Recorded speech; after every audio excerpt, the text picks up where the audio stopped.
விழுகிறவனை உம்முடைய வார்த்தைகளாலே நிற்க பண்ணி தள்ளாடுகிற முழங்கால்களை பலப்படுத்தினேன். அப்போ நீ அப்படிப்பட்ட ஒரு நண்பனாக இருக்க வேண்டும் என்று கர்த்தர் உன்னிலே எதிர்பார்க்கின்றார். அல்லேலூயா.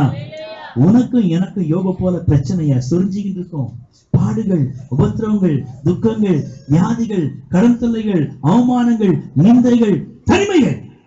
ஆனால் இவைகள் மத்தியிலே யோபை பார்த்து எரிப்பா சொல்கிறான், விழுகிறவனை உம்முடைய வார்த்தைகளாலே நிற்க பண்ணினீர். அல்லேலூயா. அப்போ ஒரு விழுகிறவனை வார்த்தைகளாலே நிற்க பண்ண வேண்டும் என்றால் அவனுடைய வார்த்தையிலே என்ன இருக்கிறது? ஜீவன், வல்லமை. ஆதியிலே வார்த்தை இருந்து, வார்த்தை தேவனா இருந்தது, அந்த வார்த்தை பிதாவா இருந்தது. 1:12 வாஸ்தவம், 1:14 வாஸ்தவம். உன் வார்த்தை என்ன இருக்க வேண்டும்? பிதாவானவர் இருக்க வேண்டும். இந்த பிதாவுடைய வார்த்தை உன்னிலே அதிகமாக வர வர வர வரதான் பிதாவுடைய கிரியைகள் உனக்குள்ளாக வெளிப்படும். அல்லேலூயா. ரோமர் 10ஆம் அதிகாரம் 8ஆம் வசனம் வாசிக்கின்றவர்கள, நாங்கள் பிரசங்கிக்கிற வார்த்தை விசுவாச வார்த்தை என்று அங்கு பவுல் மிக அழகாக சொல்லுகிறார். விசுவாச வார்த்தையை தேவனுடைய பிள்ளைகள் அறிக்கையிட வேண்டும்.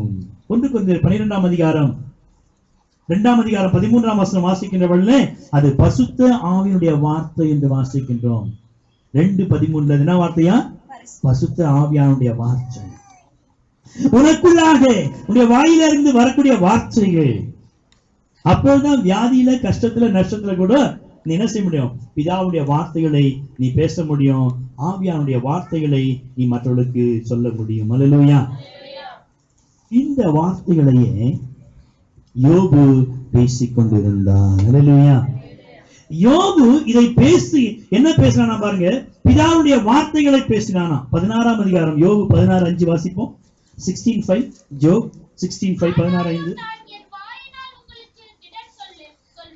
பாருங்க. ஆனாலும் நான் என் வாயினால் உங்களுக்கு திடன் சொல்வேன். பாருங்க, அவன் வேதனையின் மத்தியிலே சொல்லுகிற ஒரு காரியம் என்ன? என் வாயினாலே உங்களுக்கு திடன் சொல்வேன். என் உதடுகளின் அசைவு உங்கள் துக்கத்தை ஆற்றும்.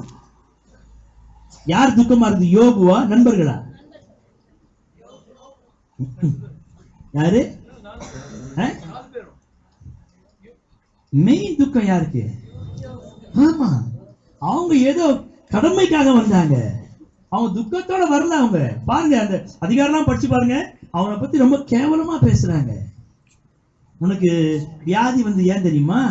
உனக்கு இதெல்லாம் நீ அது சரியில்லை, நீ இப்படி பண்ணல, அப்படி பண்ணல. அவன் என்ன சொல்றான்னா பாருங்க, நல்லா கவனிங்க. அந்த வேதனையில மற்றவன் சொல்லிட்டீங்கன்னா இருக்காங்க. அவங்களும் நல்ல ஸ்ட்ராங்கா ஓவலும், காம்ப்ளானும், ஹார்லிக்ஸும், போன்விட்டாவும், ஆட்டுக்கறியும் எல்லாத்தையும் வெட்டி தின்னுட்டு தான் இவனை பார்த்து துக்கம் பண்றதுக்கு வந்திருக்காங்க. இன்னைக்கு அநேகர் உடைய நண்பர்கள் அப்படிதான் இருப்பாங்க. என்ன வார்த்தையா பாருங்க, மறுபடியும் வாசிமான வசனத்தை.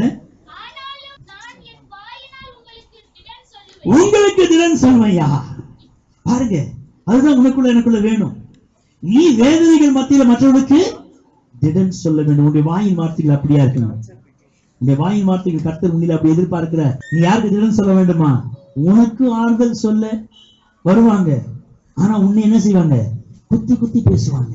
நீ அவர்களுக்கு திடன் சொல்ல வேண்டும். துக்கத்தை ஆற்றும். மற்றவருடைய துக்கத்தை நமக்கு துக்கம் இருக்கும், நாம் மற்றவருடைய துக்கத்தை ஆற்ற வேண்டும். யோபுடைய வாழ்க்கையில அதுதான் ஒரு பெரிய ஒரு ரிவார்டு அவனுக்குள்ளாக இருந்தது.